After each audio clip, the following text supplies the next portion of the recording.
જમીન મકાન નહીં હોય તો આખું ગામ જ વેચાઈ ગયું। કડીના તરસણિયાપરામાં તંત્રની આંખ નીચે ચાલેલો મોટો ખેલ હવે 500 લોકોના અસ્તિત્વ પર સવાલ ઊભો કરે છે। વધુ વિગતો સાથે જોઈએ આ ખાસ અહેવાલ।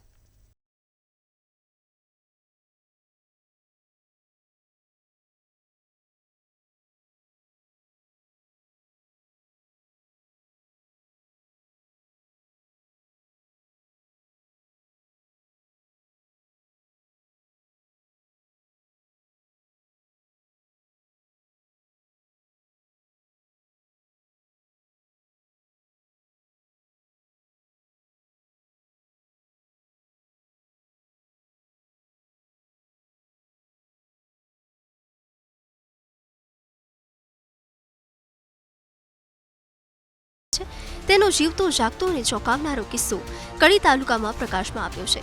કડીના વડાવી ગામના રેવન્યુ સર્વે નંબર 333 પર વસેલા તરસણિયાપરા નામના આખા ગામનો દસ્તાવેજ એક ખાનગી બિલ્ડરે પોતાના નામે કરાવી લેતા સમગ્ર પંથકમાં ચકચાર મચી ગઈ છે।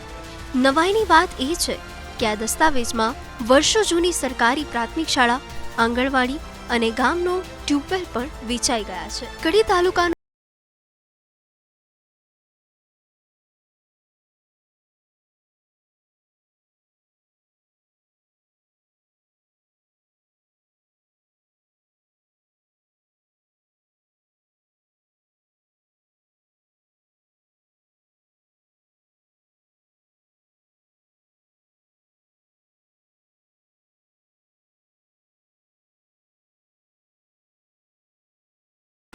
આ 333ની અંદર સ્કૂલ આવેલી છે, મહાદેવ આવેલું છે, ઓગણવાડી આવેલી છે અને અમારા મકાનમાં એક 10-15 મકાનની કોઈ પણ જઈ શકે એવી પણ ગણતરી છે। એ કડી પાસેથી મળી જશે અને આજે આપ કહો છો એ હકીકતો સાચી છે કે ભાઈ ત્યાં મહાદેવ ટેમ્પલ છે, પ્રાથમિક શાળા છે અને જે લોકો છે ત્યાં વસવાટ કરે છે। એટલે આપણે આ વસ્તુ જ્યારે ધ્યાને આવી અમારા ત્યારે અમે સ્થળ સ્થિતિનો હકીકતલક્ષી અહેવાલ કરવા માટે અમે રજૂ કરવા માટે સર્કલને તલાટી જે અમારા રેવન્યુ તલાટી છે એમને ત્યાં સ્થળ ઉપર મોકલી આપેલ છે અને હવે રજૂ થાય છે અમે આગળની આમાં કાર્યવાહી પાયા ખબર પડી કે મિલન પટેલ નામના બિલ્ડરે કડી તાલુકામાં આવેલું વડાવીનું પરુ તરસણિયા એનો દસ્તાવેજ થઈ ગયો છે આખા ગામનો।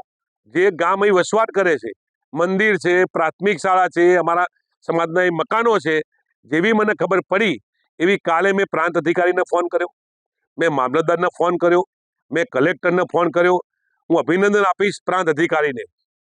શું કહું છું કે અભિનંદન આપીશ પ્રાંત અધિકારીને કે 1976માં થયેલો હુકમની અમલવારી આ કોઈ મામલતદારે કરી નહોતી। આચાર્યની સતર્કતાથી ભાંડો ફૂટ્યો છે।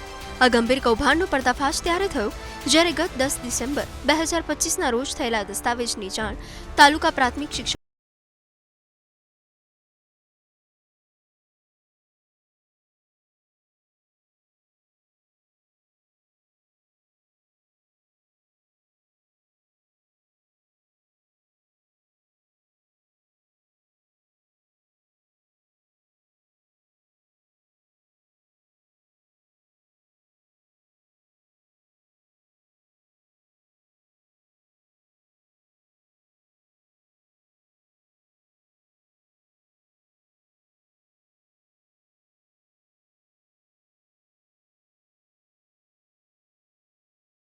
શાળાના આચાર્ય દ્વારા ટીપીઓ વિઠ્ઠલભાઈ ચૌધરીની સૂચનાથી મામલતદાર, સબ રજિસ્ટ્રાર અને ટીડીઓ સહિતના ઉચ્ચ અધિકારીઓને વાંધા અરજી પાઠવવામાં આવી છે।